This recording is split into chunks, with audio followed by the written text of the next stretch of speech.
China just banned 56 American companies. Export controls, procurement bans. Done. Wait, 56? 56. 10 on the export control list, 46 blocked from Chinese government procurement. And this happened basically overnight. Okay, so that's not a nudge. That's not a warning shot. That's a statement. It's a very loud statement, and here's the thing that makes this interesting. China's Commerce Ministry was explicit about why. They said this is a direct response to the U.S. Pentagon adding Chinese companies to its military blacklist. Right. So this is tit for tat. Classic. Classic. Except the scale on the U.S. side is wild. On June 9th, the Pentagon added roughly 80 companies to its so-called Chinese military companies list. 80 companies. 80. And not small names either.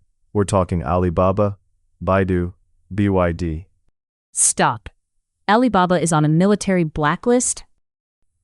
According to ABC News, yeah, all three of them, alleged to be aiding the Chinese military. I genuinely didn't know that. Like, BYD makes electric cars that I drive past every day now. I mean, the Pentagon sees dual-use risk everywhere, and China looked at that list and said, okay, we can play that game. And they came back fast. This response was quick. Really quick. And the companies China named on its export control list. This is where it gets specific.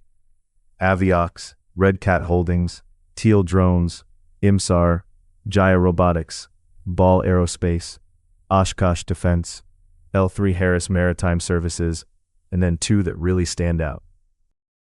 Okay, I'm already nervous. Which two? MP Materials and USA Rare Earth. Hold on. Those are rare earth companies. Yes.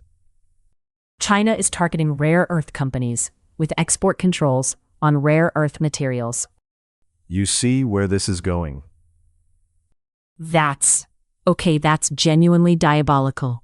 That's almost elegant in how bad it's. So here's the context. MP Materials runs the only active rare earth mine in the entire United States. The only one. And it's Pentagon-backed. The Business Times has been covering this. China basically looked at America's one domestic rare earth operation and said, cool, you can't have anything that originates from us to keep it running. That's not just a sanction. That's targeting a vulnerability on purpose. That's exactly what it is. And the export control rules China put in place, this isn't just a new license requirement. According to reporting from the Business Times, this is a full ban. Previously you needed a license. Now it's just, no, and it applies globally. Wait, globally? If you're in any country anywhere, you can't transfer or supply dual-use items that originated in China to any of these 10 named companies. Any country, any person. So a European supplier who handles Chinese origin materials and sells to, say, Ball Aerospace is caught. That's wild. That's actually a global reach clause buried inside what looks like a bilateral trade spat. Hang on, I don't want to overstate this. Enforcement across jurisdictions is complicated. China can write the rule, but making it stick internationally is a different thing. Okay, fair. But, and I'll give you this, the chilling effect is real. Companies won't want to test it. Right. The legal risk alone changes behavior. You don't have to enforce it everywhere for it to work everywhere. And then there's the procurement side, which is almost weirder because of how quiet it was. China's finance ministry, separately from the commerce ministry, banned 46 U.S. companies from Chinese government procurement. State entities can't buy from them. 46 companies including multiple units of Lockheed Martin, Raytheon, General Dynamics. No, those are the biggest defense contractors in the world. And here's the dry part. The finance ministry gave no reason. None. Just banned. That's almost more intimidating than an explanation. Right? At least if you explain it, there's something to push back on. Silence is its own message. Okay, but I need to ask the obvious question. Were Lockheed and Raytheon actually selling to the Chinese government? I mean, probably not in any meaningful way at this point, but that's kind of the point. It's symbolic. It's about escalation ladders, not lost contracts. So if you heard our episode about the US and Iran roadmap talks in Switzerland, this is like the exact opposite energy. That story was about two adversaries trying to quietly climb down from confrontation. This one is both sides actively climbing up. Yeah, and what makes this confusing is the timing. Trump was in Beijing in May. Both sides apparently agreed to work on reducing tariffs. That was like 5 weeks ago.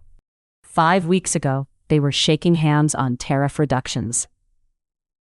And now, China is banning 56 companies and wrapping the only U.S. rare earth mine in export controls. How do those two things coexist?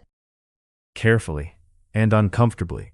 Look, there's a theory that these tracks operate in parallel. You negotiate on trade optics for the headlines, while still playing hardball on the strategic stuff underneath. So the tariff conversation is almost like a surface layer, and the real competition is happening in rare earths and defense tech and dual-use materials. Which has been true for a while, but this week it got a lot more visible. What are we watching for next? A few things. 1. Does the U.S. respond with another round of additions to the Chinese military companies list? Because that's the obvious next move on the escalation ladder. 2. Watch the rare earth market. MP materials specifically. If their supply chain gets squeezed in any real way, that's a national security story. And 3. Does anyone blink? Because right now both sides are moving fast, and neither one has said, let's pause. Which is exactly what makes this one worth watching closely. Okay, here's where we land. China just moved on 56 U.S. companies in one shot. Export controls that go global in scope, procurement bans with no explanation, and they went straight for the rare earth jugular. It's a precise, deliberate counter, and the tariff peace talks are still technically happening. Both of those things are true at the same time. Which means neither side is done yet. Not even close. If this story's got your brain running, subscribe wherever you listen. Tell a friend. Genuinely, this stuff moves fast, and we're going to keep tracking it. We're back tomorrow. Don't miss it.